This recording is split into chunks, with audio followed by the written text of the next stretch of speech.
In the past 5 days, Intel stock has gone up about 13%. But in the past 5 years, it's been a disaster with the stock being down about 67%. And recently, there's rumors that the company is going to get acquired. Now, with all this information going on, what is going on with Intel stock? And most importantly, what is a reasonable price prediction? In this video, you will find out. Okay, so as you can see, this is my price prediction for Intel, and there's two different scenarios that I'm gonna walk you through in detail so that you can understand the two different possibilities and you can make the right investment decision. Okay, so first we're gonna talk about scenario one, and scenario one is very interesting and the one that you have to be the most careful of. So we have, as you can see right here on my spreadsheet, a price to sales ratio model, and this is because the company has not been profitable in the last few quarters. So this is why this model makes sense to use in the first place. But the first assumption that we need to pay attention is the revenue growth. And I have this at 1%, which for most stocks would be a complete joke. But the issue with Intel, as you can see on the company's financial statements, is that the revenue growth has actually been negative, as you can see in some of the past years, and very small in 2021, as you can see right now. If we calculate this using Y-Sheets, which is an add-on that works on Excel and Google Sheets, on a TTM basis, you can see that the revenue also, in terms of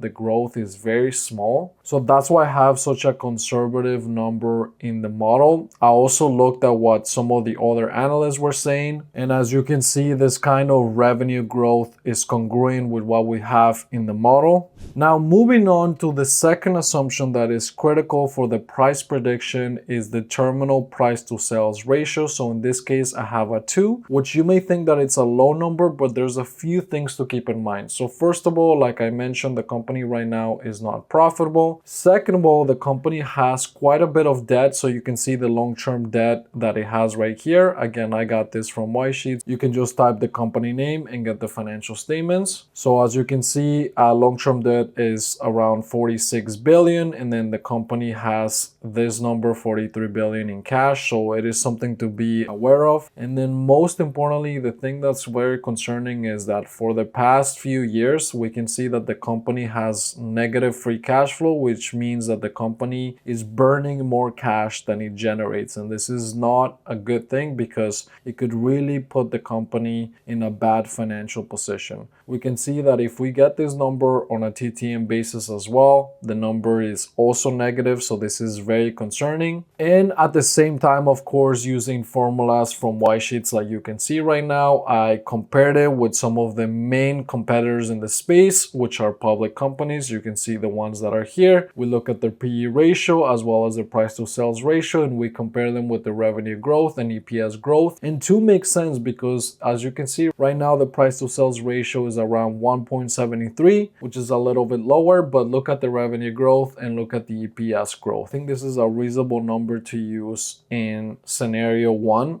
of our price prediction. And then the last assumption that takes place in the model is the discount rate. 13%, you may think that it's a little bit high, but given the risk that the company has, the ones that we mentioned, plus the fact that right now the company does not have a CEO. Right now the company has interim CEOs because the company's CEO left not that long ago and is actually looking for a replacement. I think this number actually makes sense. So as you can see, what we do right here is we take this number, we do the discount rate, and this number is based on the price to sales ratio that we selected. This gives us a present value per share based on the current number of shares. And as we can see, the price prediction would be around $14 roughly, which at the current stock price of $22 represents an upside, or in this case, a downside percentage of 35%. So if this happens, I think it's going to be very hard to make this investment profitable. Therefore, I recommend that you stay away from it, unless of course like the stock price drops even further, which then allows you to get into a good entry point and benefit from this investment. Now, moving on to scenario 2,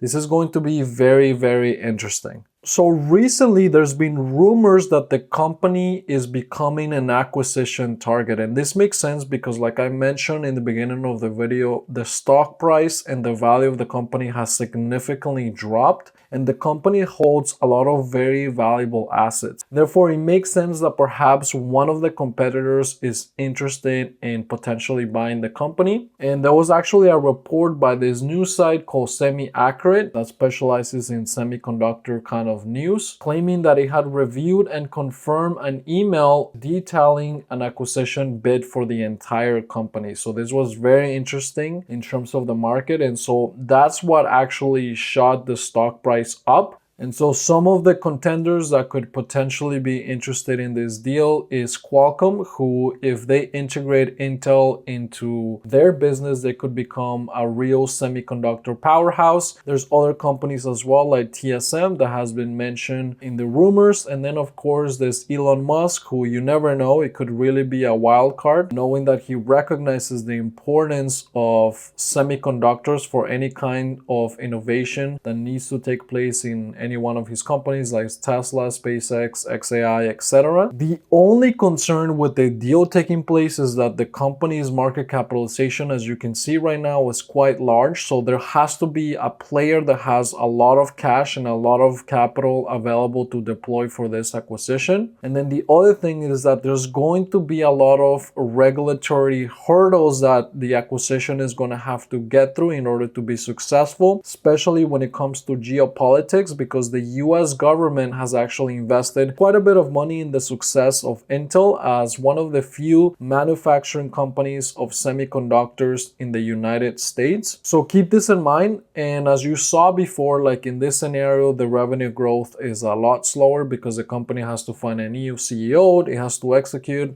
on its strategy, and it's going to take a while for the company to really grow significantly. But in this scenario, the company already has this revenue. The price to sales ratio, I'm sure it's going to be no less than a 2. It could be higher as well. Like it could very well be a 4, it could be a 3.5. We never know. It depends on who's making the deal and how much money they have available. But even if it's very conservative and it's at a price to sales ratio of 2, we take the existing revenue times the price to sales ratio, and then we divide this by the number of shares. So this would be a potential price. So therefore, in my price prediction, the price should be somewhere between these two numbers, depending on the scenario that takes place. If you think this scenario is going to take place, then perhaps it's worth making a bet in this company, but always make sure to do your own research. If you don't think that's likely to happen, which is also possible because, like I said, it's very tough to get these deals done, especially with the regulations in place and the geopolitical landscape that we see right now. But if this were to happen, then this would be the price roughly. So you're looking at an upside percentage of around 14%. If this happens, it's a negative upside downside of around 35%. I hope you enjoyed this video. If you did, make sure to subscribe to the channel and let me know in the comments what you're doing about Intel stock, and I'll see you in the next one.